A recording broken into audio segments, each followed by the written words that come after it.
Ya estamos de vuelta con mucho más. Inmediatamente vamos a inmiscuirnos juntos en esos grandes hábitos que juntos estamos logrando fortalecer. Y en esta ocasión tenemos de invitada a Elizabeth Teixeira. Ella es escritora del libro Navega tus finanzas personales, siempre dándole la importancia a que tengamos el poder, pero sobre todo de nuestros presupuestos y de nuestras finanzas. Bienvenida aquí en la mañana, sobre todo con este libro que es una guía práctica, me encanta, para poder de alguna forma organizarnos, sanar esa relación con el dinero inclusive y proyectar nuestras finanzas personales. Quiero que nos hables acerca de este libro tan preponderante que estás lanzando. Hola, buenos días. Este libro es el resultado de más de 20 años de experiencia, tanto como asesora como profesora universitaria.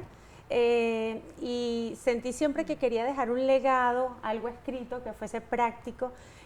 A veces tenemos creencias limitantes, patrones de familia que nos hacen tropezar y no avanzar en las finanzas. Entonces arrancamos con eso, cómo quitar o eliminar esas creencias, y luego la organización que nace con la planificación, el presupuesto, por supuesto la distribución de los ingresos, que deberíamos arrancar por ahorrar y luego por gastar, pero siempre lo hacemos al contrario. Exactamente. Eso es una cuestión de cultural y de patrones, y que deberíamos estar corrigiendo si queremos llegar a alcanzar metas importantes y realizar inversiones que nos generen ingresos pasivos, que no siempre sea ingreso activo, que el ingreso activo requiere de nuestros tiempos, la inversión del tiempo, que es el recurso que no podemos de ninguna manera reproducir. Invisibilizamos el recurso más importante, que es el tiempo. A veces no calculamos cuánto realmente está costando nuestro tiempo, y si no lo valoramos así, no tenemos la mayor determinación de hacerlo, pues siempre valer un poco más. Importante lo que mencionas, sobre todo cuando hablamos de presupuestar. Esta parte, ¿qué tan preponderancia tiene con el verdadero desarrollo de nuestras finanzas? Te diría que podría ser el 50% del control de las finanzas. Una vez que planificas y presupuestas y te mantienes firme a ese presupuesto, tienes el 50% del camino andado, porque ya tienes la planificación previa de cómo vas a distribuir tus ingresos, y posteriormente puedes hacer otras inversiones, otros ahorros, pero una vez que cumplas el presupuesto, tienes el 50% del camino andado. Elizabeth, ¿cuál crees tú que es el error más común, verdad, que cometen las personas en cuanto a los ingresos variables que tienen y cómo manejar su dinero? ¿Cómo lo abordas, verdad, en el libro? Cuéntanos un poquito sobre eso y ¿cuál crees que es el error más común?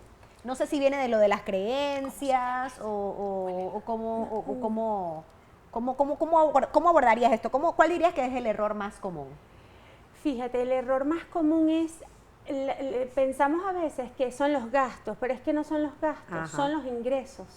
Porque una vez que controlamos los ingresos y sabemos qué tenemos y cómo distribuirlos, sobre todo los variables, porque a veces recibimos muchos ingresos variables, no los registramos y los gastamos de manera incontrolada, que cuando revisamos decimos, pues bueno, ¿y todos estos ingresos que generé en el mes, dónde están?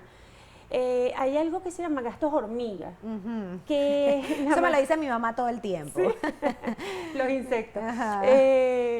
Esos gastos hormigas son ese café de todos los días. Claro, el café de $5, el té chai, el famoso matcha, porque quieres empezar tu mañana activa y demás, entonces en vez de hacerte tu tacita de café el pago en los estacionamientos. Literal. Sí, o sea, no calculas si tienes una reunión en X lugar y eso te está costando $16 porque te tomas ahí 8 horas. O sea, es impresionante, pero ese cálculo no está registrado. No, y ¿sabes otro que está muy en boga y no lo controlamos tampoco?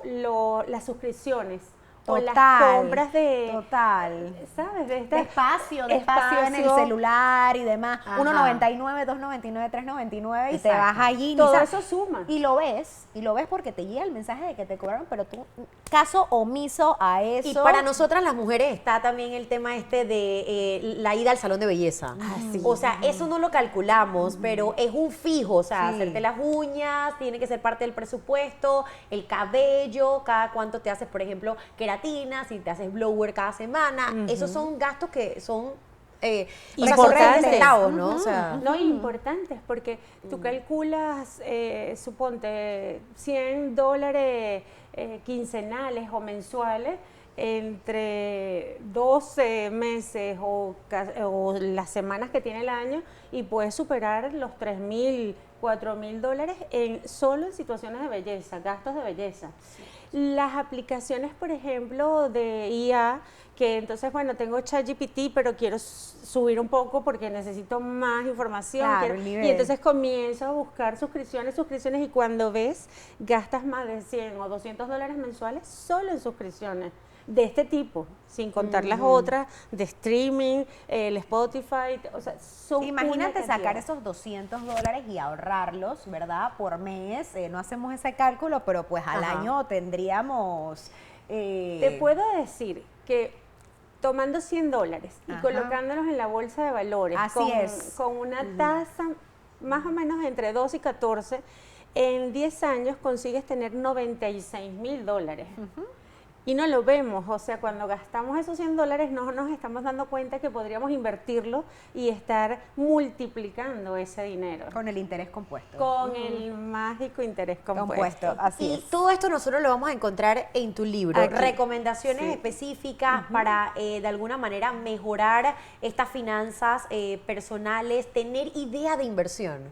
Sí, fíjate, el libro es, el nombre se trata de Navega tus finanzas porque lo veo como una ruta naviera donde arrancas superando esas creencias, luego haces presupuesto, determinas tu fotografía financiera, que es determinar cuáles son tus activos, tus pasivos, tu patrimonio. Pasa por la parte de los ingresos y egresos, que revises esto, determinar qué deudas tengo. Las deudas a veces comenzamos que es una sola tarjeta de crédito. Vamos a hablar un poquito de eso, Elizabeth, Ajá. porque yo creo que es súper importante la parte de las deudas, ¿verdad? Cuando tienes tarjetas de crédito, cuando tienes tus préstamos personales, ¿cómo recomiendas tú, verdad? ¿De qué forma poder empezar? Se empieza por la tarjeta de crédito que tienes más saldo, la que tienes menos, ¿cómo poder manejar, verdad, esas finanzas y qué recomendación le das a nuestros televidentes, sobre todo? Fíjate, en el caso de las deudas, la gestión de las deudas tienes dos técnicas. Una técnica se llama avalancha y, como su nombre lo dice, arranco desde la deuda más grande y comienzo a gestionar para ir disminuyendo hasta liquidar esa deuda. Y continúo con la siguiente más grande y así hasta llegar a la deuda más pequeña. La otra metodología es bola de nieve. Entonces arranco con la deuda más baja, una tarjeta de crédito, un crédito personal que es el que es más bajo, y luego voy creciendo en el nivel de los créditos hasta eliminar la deuda. Hay muchos especialistas que dicen que todas las deudas son malas. Yo considero que no son malas, sino es la gestión y la razón por la cual está, por ejemplo, una deuda para comprar un inmueble o para comprar un vehículo. Yo las considero una deuda razonable siempre y cuando la puedas pagar y no afecte tu presupuesto. Ahora, deudas de consumo, de tarjeta de crédito, que nos vamos y al mall y compramos sin medida, pues bueno, esas deudas sí hay que controlarlas. Una vez que tenemos controladas las deudas, ya podemos hacer un plan de gestión para crear un fondo de emergencia. Los fondos de emergencia son un respaldo que creamos diferente al ahorro y a las inversiones, que pueden equivaler a 3 o 6 meses de tu sueldo. Esto es por si acaso te quedas sin empleo, si se te presenta una enfermedad y no puedes trabajar, tienes ese respaldo. Porque si hacemos ahorro o inversiones antes del fondo de emergencia, una vez que se nos presenten esos inconvenientes, vamos a tomar del ahorro o de las inversiones, que no es lo adecuado. En cambio, si tenemos el fondo de emergencia, de allí vamos a cubrir cualquier emergencia. Por ejemplo, pasa también con los vehículos, pues bueno, los podemos tener asegurados, pero si se daña el motor, el seguro no te va a cubrir el motor. Exacto. Y es un gasto importante. Son esos gastos que son imprevistos, pero que tengo ese fondo de emergencia para el gasto. Sí, es súper importante, sobre todo cuando uno se convierte en madre, hay tantas situaciones inesperadas que se llevan a cabo y por lo menos es una de las cosas recomendables. Por ejemplo, si tuvieras que recomendarnos a todos, pues este tema de cómo manejas, o sea, a veces tú sientes, bueno, es que yo gano muy poquito como para ahorrar, ¿verdad? Pero está el tema de los porcentajes, o sea, no puede ser que gane tan poquito como para que no pueda ahorrar, aunque sea un porcentaje de mi salario.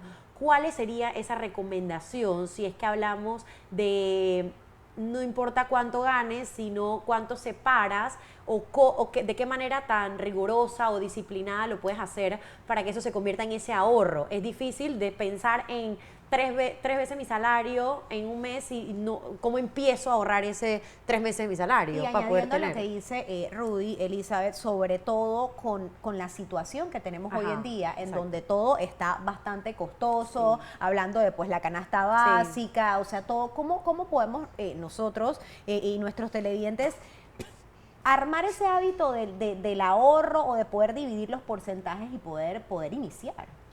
Fíjate, hay una fórmula que es la que yo recomiendo indistintamente del nivel de ingreso. Es 50, 30, 20. 50 es para los gastos fijos, aquellos gastos que no podemos evadir porque son alimentación, vivienda, servicios, transporte. Luego tenemos el 30% que va a gastos que son variables, puede ser una salida a la playa, el cine, un restaurante. A comer. Exacto, a comer. Y el 20% sería para ahorro. Pero entonces deberíamos arrancar siempre apartando el 20% de primero, luego el 50% que son para los gastos fijos y el otro 30% lo podemos manejar porque eso es a discreción. Y allí estaríamos cubriendo el ahorro de acuerdo a nuestros ingresos. Es la estrategia, la mejor estrategia que puedo recomendar en este caso.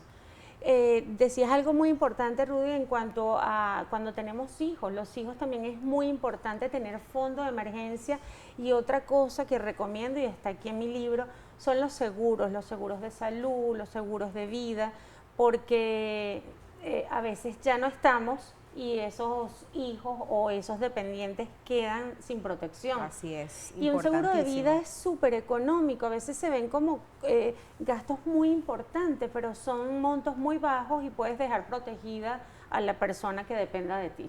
Exactamente, Elizabeth. Y hablando sobre el tema de cuando vas a tener hijos y demás, la vida pues ya no es como antes, ¿verdad? Antes, no sé, no metías al bebé a estimulación temprana, por ejemplo. Ahora la vida ha cambiado, desde los 2 meses tienes un bebé y tienes que meterlo en estimulación temprana, y si tiene algún tema del habla tienes que meterlo a un fonoaudiólogo. Entonces es sobre todo prepararse para esto, ¿verdad? Por ejemplo, mi bebé, nos preparamos para nuestras consultas pediátricas, pero realmente ahora a los 10 meses llegamos y la doctora nos dice, bueno, al año tienes que hacer el odontopediatra, tienes que hacerle un tamizaje auditivo, tienes que hacerle laboratorio. Entonces son cosas para las que uno, tal cual lo estás diciendo, debe prepararse, ¿verdad? Y tener su dinero porque pues hay que aprender a presupuestarse.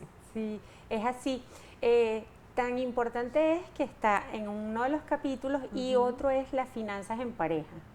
He visto muchas rupturas solamente por las finanzas. A veces las personas no le dan la importancia que requiere la finanza, pero una vez que estás viviendo en pareja, entonces comienzan las diferencias, pues bueno, tú tienes más ingresos que yo, tú deberías pagar esto y yo lo otro. Entonces creo que antes de tomar las decisiones es bueno hablar del dinero y saber cómo lo van a gestionar en pareja.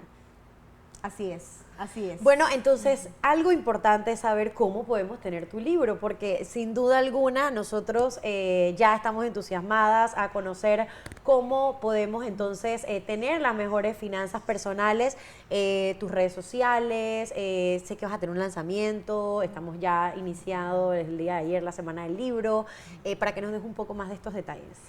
Gracias. El libro estará disponible a partir del sábado 16 El lanzamiento y bautizo será en la Feria Internacional del Libro de Panamá, en el Centro de Convenciones Atlapa, a las 11 de la mañana. A partir de ese momento estará disponible en el Bookstore de Penthouse, que es mi editorial. También me pueden escribir al Instagram, elisabetexeira.asesor, y estará en Amazon. También pueden adquirirlo desde cualquier parte del mundo en Amazon, estará disponible. Y bueno, los espero el sábado en el lanzamiento, será un evento muy bonito, muy cálido, y estaré allí firmando los libros que deseen comprar.